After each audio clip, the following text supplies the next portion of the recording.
శత్రువులు ఎక్కడెక్కడో ఉండాల్సిన అవసరం లేదండి. మన చుట్టుపక్కలే ఉంటాడు మొగుడు, కొడుకు, కూతురు రూపంలో. "ఏమైందక్కా? ఎందుకు ఇంత బాధపడిపోతున్నావు?" అనుకుంటున్నారు కదా! రోజుకొక రకంగా వంటలు చేసి వీడియోలు పెడుతున్నానా? అలాగే మా ఇంట్లో వాళ్ళకి కూడా పెడుతున్నాను కదా!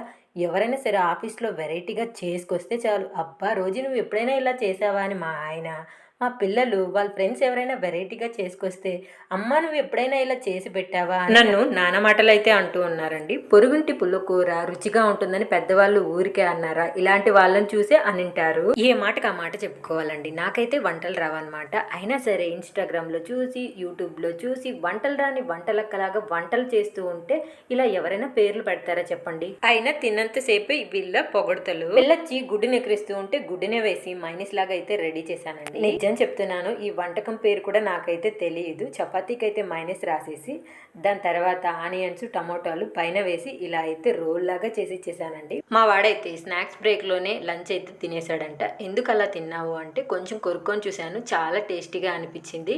ఇంకైతే 2 స్నాక్స్ బ్రేక్‌లోనే తినేసాను అన్నాడు. మరి లంచ్‌లో ఏం చేశావు? ఏమీ తినలేదు అంటే మరి స్నాక్స్ అయినా తినుండొచ్చు కదా! అంటే ఎప్పుడు ఫ్రూట్స్ ఏంటి మమ్మీ నా తల తింటావు అన్నాడు. ఎలాగైతేనేంటి మా వాడైతే బాక్స్ ఖాళీ చేశాడు.